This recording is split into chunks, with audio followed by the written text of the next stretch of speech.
সূরা আল আনফাল। বিসমিল্লাহির রহমানির রহিম। রহমান রহিম আল্লাহ তাআলার নামে। হে মুহাম্মদ, লোকেরা তোমার কাছে যুদ্ধলব্ধ ও যুদ্ধে পরিত্যক্ত অতিরিক্ত মাল সামান সম্পর্কে আল্লাহ তাআলার হুকুম জানতে চাচ্ছে। তুমি তাদের বলো, এ অতিরিক্ত সম্পদ হচ্ছে মূলত আল্লাহ তাআলার জন্য এবং তার রাসূলের জন্য। অতএব এ ব্যাপারে তোমরা আল্লাহ তাআলাকে ভয় করো এবং এ নির্দেশের আলোকে নিজেদের মধ্যেকার সম্পর্ক সংশোধন করে নাও। আল্লাহ তাআলা এবং তার রাসূলের আনুগত্য করো যদি তোমরা সত্যিকার অর্থে মোমেন হয়ে থাকো। মোমেন তো হচ্ছে সেসব লোক যাদের আল্লাহ তাআলাকে স্মরণ করানো হলে তাদের হৃদয় কম্পিত হয়ে ওঠে এবং যখন তাদের সামনে তার আয়াতসমূহ তেলাওয়াত করা হয় তখন তাদের ঈমান বৃদ্ধি পায় এবং তারা সব সময় তাদের মালিকের উপর নির্ভর করে। যারা নামাজ প্রতিষ্ঠা করে এবং আমি তাদের যা কিছু অর্থ সম্পদ দান করেছি তা থেকে তারা আমারই পথে খরচ করে। মূলত এ গুণসম্পন্ন লোকেরাই হচ্ছে সত্যিকার মোমেন।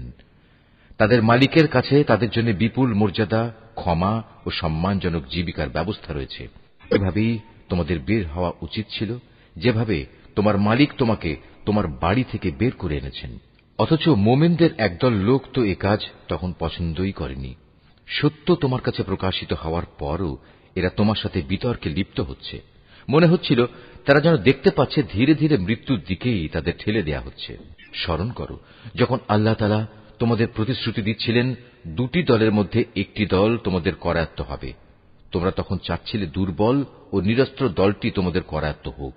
অথচ আল্লাহ তাআলা স্বীয় কথা দ্বারা সত্য প্রতিষ্ঠিত করতে চাচ্ছিলেন এবং এর মাঝ দিয়ে তিনি কাফেরদের শেকড় কেটে তাদের নির্মূল করে দিতে চেয়েছিলেন। এর উদ্দেশ্য ছিল সত্য যেন তার সত্য রূপ নিয়ে প্রতিষ্ঠিত হতে পারে এবং বাতিল যাতে করে বাতিলের মতোই নির্মূল হয়ে যেতে পারে, যদিও পাপিষ্ঠরা এতে অসন্তুষ্ট হয়। আরো স্মরণ করো, যখন তোমরা তোমাদের মালিকের কাছে কাতর কণ্ঠে ফরিয়াদ পেশ করছিলে, আল্লাহ তাআলা তোমাদের ফরিয়াদ কবুল করেছিলেন এবং বলেছিলেন, হ্যাঁ, আমি তোমাদের এ যুদ্ধের ময়দানে পরপর 1000 ফেরেশতা পাঠিয়ে সাহায্য করব। আল্লাহ তাআলা তোমাদের শুভ সংবাদ দেয়া ও তা দিয়ে তোমাদের মনকে প্রশান্ত করার উদ্দেশ্যেই এটা বলেছিলেন, নতুবা আসল সাহায্য তো আল্লাহ তাআলার কাছ থেকেই আসে। নিশ্চয়ই আল্লাহ তাআলা পরাক্রমশালী ও প্রজ্ঞামান। আরো স্মরণ করো, যখন আল্লাহ তাআলা তার নিজের পক্ষ থেকে তোমাদের নিরাপত্তা ও স্বস্তির জন্য তোমাদের তন্দ্রায় আচ্ছন্ন করে দিয়েছেন এবং তোমাদের উপর তিনি আকাশ থেকে বৃষ্টির পানি নাযিল করেছেন। উদ্দেশ্য ছিল এ পানি দ্বারা তিনি তোমাদের ধুয়ে পাক সাফ করবেন, তোমাদের মন থেকে শয়তানের অপবিত্রতা দূর করবেন, তোমাদের মনে সাহস বৃদ্ধি করবেন। সর্বোপরি যুদ্ধের ময়দানে তিনি এর মাধ্যমে তোমাদের কদম মজবুত করবেন। তাও স্মরণ করো, যখন তোমার মালিক ফেরেশতাদের কাছে ওহী পাঠিয়ে বললেন, আমি তোমাদের সাথেই আছি, অতএব তোমরা মোমেনদের সাহস দাও, তাদের কদম অবিচল রাখো। অচিরেই আমি কাফেরদের মনে দারুণ এক ভীতির সঞ্চার করব। অতএব তোমরা তাদের ঘাড়ের উপর আঘাত হানো এবং তাদের হাড়ের প্রত্যেক জোড়ায় জোড়ায় আঘাত করো। এ কাজটা এ কারণে করা প্রয়োজন, এরা আল্লাহ তাআলা ও তাঁর রাসূলের বিরুদ্ধে মোকাবেলায় নেমেছে, আর যারাই এভাবে আল্লাহ তাআলা ও তার রাসূলের বিরোধিতা করে তাদের জানা উচিত আল্লাহ তাআলা তাদের কঠোর আযাব দেবেন। হে কাফেররা, এ হচ্ছে তোমাদের যথার্থ পাওনা। এবার ভালো করে তোমরা এর স্বাদ গ্রহণ করতে থাকো। কাফেরদের জন্য দোজখের ভয়াবহ আযাব রয়েছে। হে মোমেন বান্দারা, তোমরা যখন যুদ্ধের ময়দানে কাফেরদের মুখোমুখি মোকাবেলা করবে তখন কখনো পৃষ্ঠ প্রদর্শন করবে না। জেনে রেখো, এই যুদ্ধের দিন যে ব্যক্তি তার পৃষ্ঠ প্রদর্শন করবে সে অবশ্যই আল্লাহ তাআলার গজবে পতিত হবে। তবে যুদ্ধের কৌশল হিসেবে কিংবা নিজ বাহিনীর সাথে মিলিত হবার উদ্দেশ্য ছাড়া যদি কেউ এমনটি করে তাহলে তার জন্য জাহান্নামই হবে একমাত্র আশ্রয়স্থল, আর জাহান্নাম সত্যিই নিকৃষ্ট জায়গা। যারা নিহত হয়েছে তাদের তোমরা কেউই হত্যা করনি, বরং আল্লাহ তাআলাই তাদের হত্যা করেছেন। আর তুমি যখন তাদের প্রতি তীর নিক্ষেপ করছিলে, মূলত তুমি নিক্ষেপ করনি, করেছেন আল্লাহ তাআলা স্বয়ং। তিনি এর মাধ্যমে মোমেনদের উত্তম পুরস্কার দান করে তাদের বিজয় দিতে চেয়েছেন। নিঃসন্দেহে আল্লাহ তাআলা সবকিছু শোনেন এবং সবকিছু জানেন। এটা হচ্ছে তোমাদের বিষয় এবং তোমাদের ব্যাপারে তার নীতি। অবশ্যই আল্লাহ তাআলা কাফেরদের ষড়যন্ত্র দুর্বল করে দেন। হে কাফেররা, তোমরা একটা সিদ্ধান্ত চেয়েছিলে, হ্যাঁ, আজ সে সিদ্ধান্তকর মুহূর্তটি তোমাদের সামনে এসে গেছে। যদি এখনো তোমরা যুদ্ধ থেকে বিরত হতে চাও, তাহলে তা তোমাদের জন্য কল্যাণকর হবে। তোমরা যদি আবার যুদ্ধের জন্য ফিরে আসো, তাহলে আমরাও ময়দানে ফিরে আসব। আর তোমাদের বাহিনীর সংখ্যা যতই বেশি হোক না কেন, তা তোমাদের কোনোই উপকারে আসবে না, কারণ আল্লাহ তাআলা ঈমানদারদের সাথেই রয়েছেন। হে ঈমানদার লোকেরা, তোমরা আল্লাহ তাআলা ও তার রাসূলের আনুগত্য করো, কখনো তার কাছ থেকে মুখ ফিরিয়ে নিও না, বিশেষ করে যখন তোমরা সবকিছু শুনতেই পাচ্ছ। তোমরা তাদের মতো হয়েও না, যারা মুখে বলে, হ্যাঁ, আমরা নবীর কথা শুনলাম, কিন্তু তারা আসলে কিছুই শোনে না। আল্লাহ তাআলার কাছে তার সৃষ্টির নিকৃষ্টতম জীব হচ্ছে সেই বধির ও মূক মানুষগুলো, যারা সত্য দ্বীন সম্পর্কে কিছুই বোঝে না। আল্লাহ তাআলা যদি জানতেন এদের ভেতর সামান্য কোনো ভালো গুণও অবশিষ্ট আছে, তাহলে তিনি তাদের অবশ্যই হেদায়েতের কথা শোনাতেন। অবশ্য তিনি তাদের শোনালেও তারা তাকে উপেক্ষাই করত এবং অন্যদিকে ফিরে যেত। হে ঈমানদার লোকেরা, তোমরা আল্লাহ তাআলা ও তার রাসূলের ডাকে সাড়া দাও, যখন তিনি তোমাদের এমন কিছুর দিকে ডাকেন যা তোমাদের সত্যিকার অর্থে জীবন দান করবে। এই কথাটা জেনে দেখো, আল্লাহ তাআলা মানুষ ও তার হৃদয়ের মাঝামাঝি স্থানে অবস্থান গ্রহণ করেন। আবার তোমাদের সবাইকে তার সামনেই জড়ো করা হবে। তোমরা আল্লাহ দ্রোহিতার সেই ফিতনা থেকে বেঁচে থাকো, যার ভয়াবহ শাস্তি যারা তোমাদের মধ্যে জালেম শুধু তাদের মধ্যেই সীমাবদ্ধ থাকবে না। আরো জেনে রাখো, আল্লাহ তাআলা অত্যন্ত কঠোর শাস্তি প্রদানকারী। স্মরণ করো, যখন তোমরা সংখ্যায় ছিলে নিতান্ত কম, এই জমিনে তোমাদের মনে করা হতো তোমরা অত্যন্ত দুর্বল। তোমরা সর্বদাই এ ভয়ে আতঙ্কিত থাকতে যে কখন অন্য মানুষরা তোমাদের উপর চড়াও হবে। অতঃপর আল্লাহ তাআলা তোমাদের একটি ভূখণ্ডে আশ্রয় দিলেন, তার একান্ত সাহায্য দিয়ে তিনি তোমাদের শক্তিশালী করলেন এবং তিনি এ আশায় তোমাদের বহুবিধ উত্তম জিনিস দান করলেন যে তোমরা আল্লাহর এসব নিয়ামতের শুকর আদায় করবে। হে ঈমানদার বান্দারা, তোমরা আল্লাহ তাআলা ও তার রাসূলের সাথে কখনো বিশ্বাসঘাতকতা করো না এবং জেনে শুনে নিজেদের আমানতেরও খেয়ানত করো না। জেনে রেখো, তোমাদের মাল সম্পদ ও সন্তান সন্ততি হচ্ছে আল্লাহ তাআলার পক্ষ থেকে পরীক্ষা মাত্র। যে এ পরীক্ষায় উত্তীর্ণ হবে তার জন্য আল্লাহ তাআলার কাছে মহা প্রতিদান রয়েছে। হে ঈমানদার লোকেরা, তোমরা যদি আল্লাহকে ভয় করে চলো, তাহলে তিনি তোমাদের জন্য অন্যদের সাথে পার্থক্য নির্ণয়কারী স্বতন্ত্র মর্যাদা দান করবেন। তিনি তোমাদের গুনাহসমূহ মিটিয়ে দেবেন, তিনি তোমাদের ক্ষমা করে দেবেন। আল্লাহ তাআলার দান আসলেই অনেক বড়। স্মরণ করো, যখন কাফেররা তোমার বিরুদ্ধে ষড়যন্ত্র করছিল, তারা তোমাকে বন্দী করবে অথবা তোমাকে হত্যা করবে কিংবা তোমাকে আপন ভূমি থেকে নির্বাসিত করে দেবে। এ সময় একদিকে তারা তোমার বিরুদ্ধে ষড়যন্ত্র করছিল, আরেকদিকে আল্লাহ তাআলাও তোমার পক্ষে কৌশল চালিয়ে যাচ্ছিলেন। আর আল্লাহ তাআলাই হচ্ছেন সর্বোৎকৃষ্ট কৌশলী। যখন তাদের সামনে আমার কোনো আয়াত পড়ে শোনানো হতো, তখন তারা বলতো, হ্যাঁ, আমরা এ কথা আগেও শুনেছি, আমরা চাইলে এ ধরনের কথা তো নিজেরাও বলতে পারি।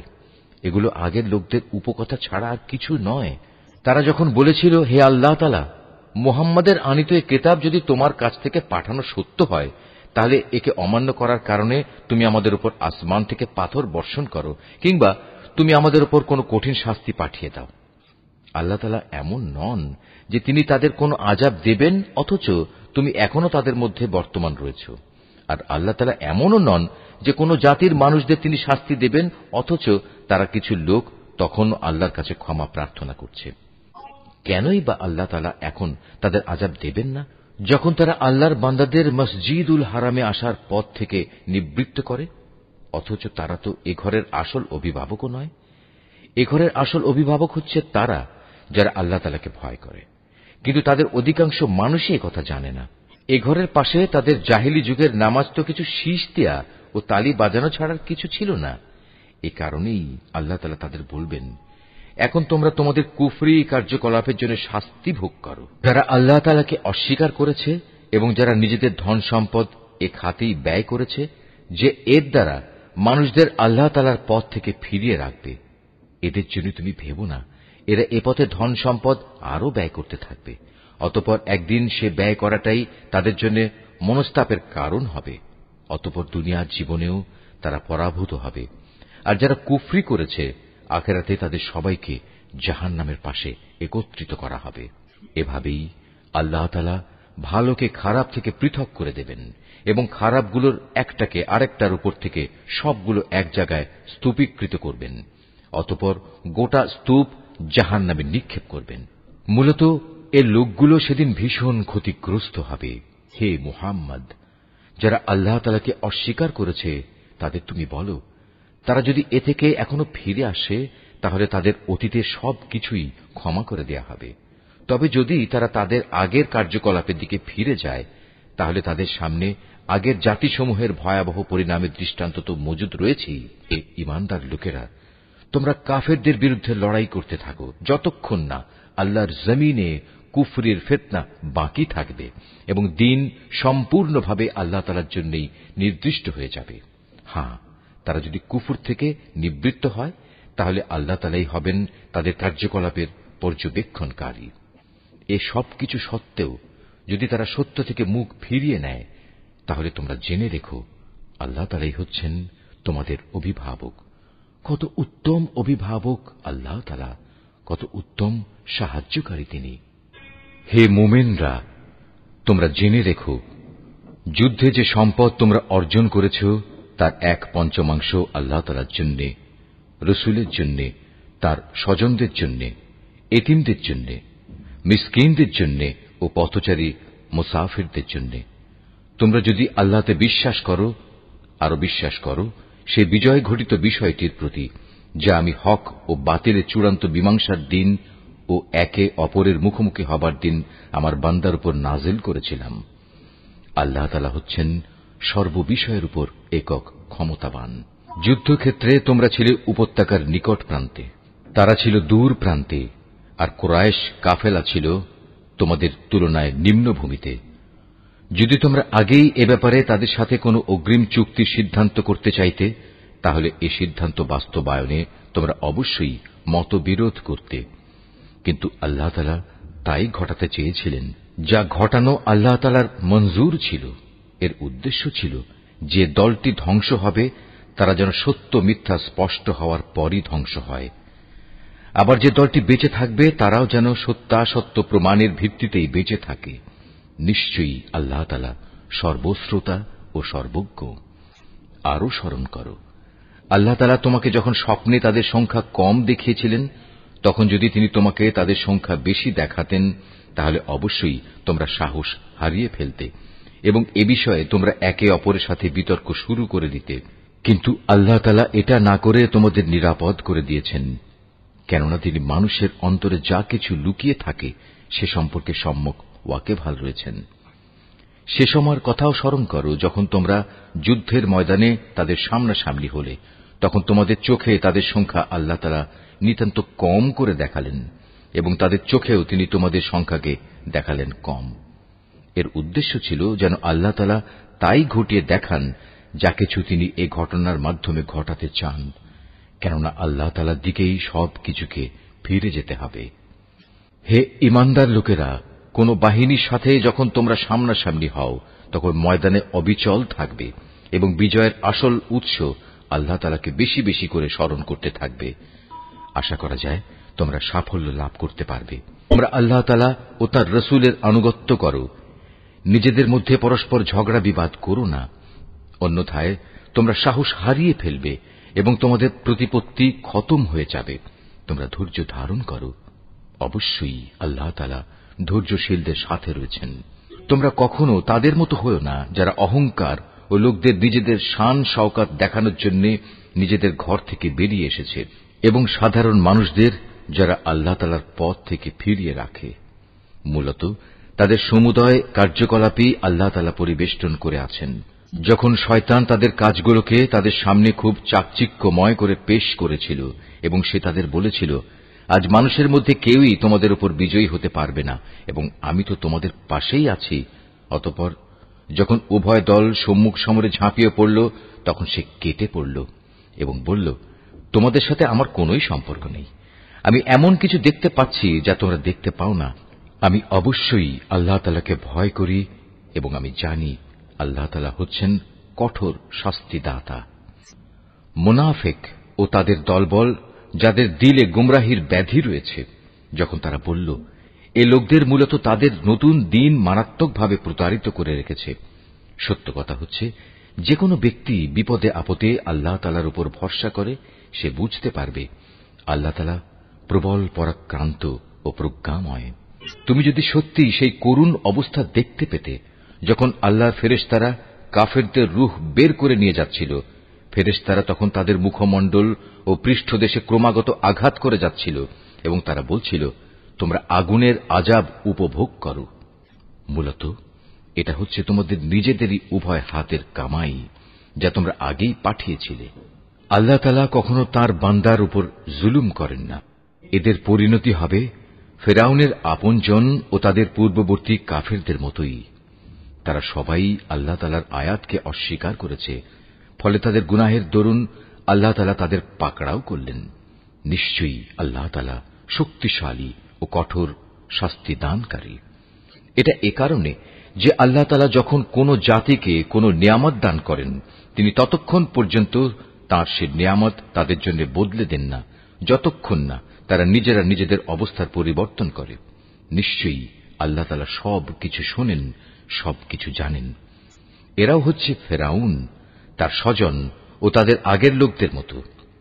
আল্লাহর আয়াতকে তারা সরাসরি মিথ্যা সাব্যস্ত করেছে, ফলে আমি তাদের কুফরির অপরাধের জন্য তাদের ধ্বংস করে দিয়েছি এবং ফেরাউনের স্বজনদের আমি ডুবিয়ে দিয়েছি। মূলত তারা সবাই ছিল জালেম।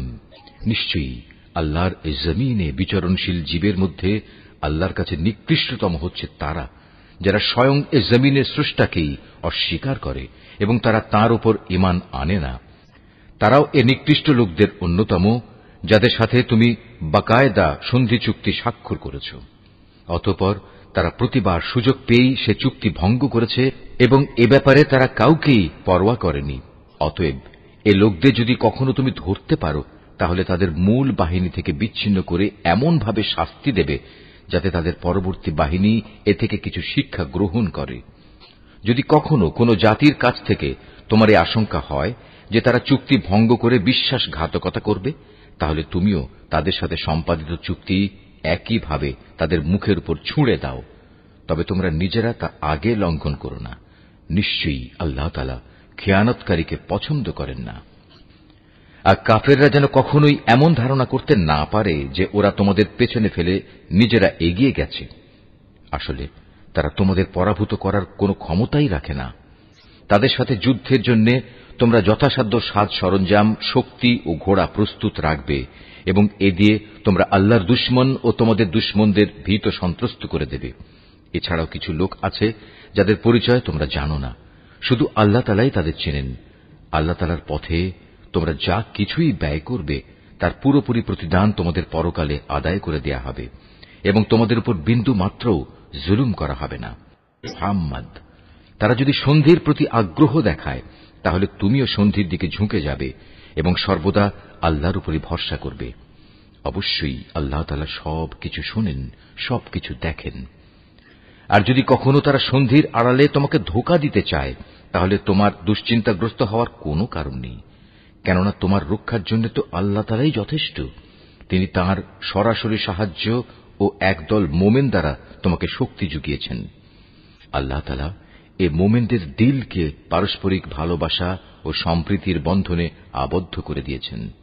অথচ তুমি যদি দুনিয়ার যাবতীয় সম্পদ এর পেছনে ব্যয় করতে, তবু তুমি এ মানুষদের দিলকে ভালোবাসার বন্ধনে আবদ্ধ করতে পারতে না। কিন্তু আল্লাহ তাআলা এদের মাঝে প্রীতি স্থাপন করে দিয়েছেন। অবশ্যই তিনি পরাক্রমশালী ও বিজ্ঞ কুশলী। হে নবী, তোমার জন্য এবং তোমার অনুবর্তনকারী মোমেনদের জন্য তো আল্লাহ তাআলাই যথেষ্ট। হে নবী, তুমি মোমেনদের যুদ্ধের জন্য উদ্বুদ্ধ করো। মনে রেখো, তোমাদের মধ্যে 20 জন লোকও যদি ধৈর্যশীল হতে পারে, তাহলে তারা 200 লোকের উপর বিজয়ী হবে। আবার তোমাদের মাঝে এমন লোকের সংখ্যা যদি 100 হয়, তাহলে তারা 1000 লোকের উপর জয়লাভ করবে। এর কারণ হচ্ছে তারা এমন জাতি যারা আল্লাহর শক্তি সম্পর্কে কিছুই বোঝে না। এই নিশ্চয়তা দ্বারা এখন আল্লাহ তাআলা তোমাদের উপর থেকে উদ্বেগ ও দুশ্চিন্তার বোঝা হালকা করে দিয়েছেন। যেহেতু তিনি একথা জানেন তোমাদের মধ্যে কিছু দুর্বলতা রয়েছে, অতঃপর তোমাদের মধ্যে যদি 100 ধৈর্যশীল মানুষ থাকে তাহলে তারা 200-র উপর বিজয়ী হবে। আবার যদি থাকে তোমাদের 1000 ধৈর্যশীল ব্যক্তি, তাহলে তারা আল্লাহ তাআলার হুকুমে বিজয়ী হবে 2000 লোকের উপর। জেনে রেখো, আল্লাহ তাআলা ধৈর্যশীলদের সাথেই রয়েছেন। কোন নবীর পক্ষেই এটা শোভা পায় না যে তার কাছে বন্দীদের আটক রাখবে যতক্ষণ পর্যন্ত সে জমিনে রক্তপাত ঘটাবে এবং আল্লাহর শত্রুদের নিপাত না করে দেবে। আসলে তোমরা তো দুনিয়ার সামান্য স্বার্থটুকুই চাও, আর আল্লাহ তাআলা চান তোমাদের আখিরাতের কল্যাণ দান করতে। আল্লাহ তাআলাই হচ্ছেন পরাক্রমশালী ও প্রজ্ঞাময়। যদি এ ব্যাপারে আল্লাহ তাআলার কাছ থেকে পূর্বের কোন ফরমান লেখা না থাকত, তাহলে বন্দীদের কাছ থেকে মুক্তিপণ হিসেবে তোমরা যা কিছু নিয়েছ তার জন্য একটা বড় ধরনের আযাব তোমাদের উপর পতিত হতো।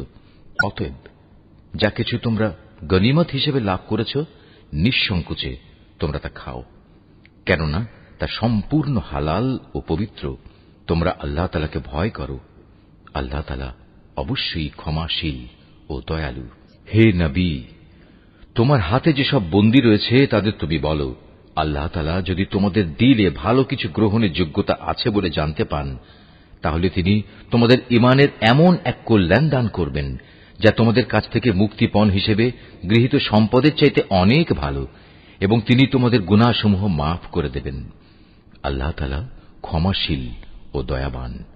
আর তারা যদি তোমার সাথে বিশ্বাস ভঙ্গ করতে চায়, তাহলে তুমি ভেবো না, এরা তো এর আগে আল্লাহ তাআলার সাথেও বিশ্বাসঘাতকতা করেছে, এবং এ কারণেই তোমাদের তিনি তাদের উপর ক্ষমতা দান করেছেন। আল্লাহ তাআলাই হচ্ছেন জ্ঞানবান ও কুশলী।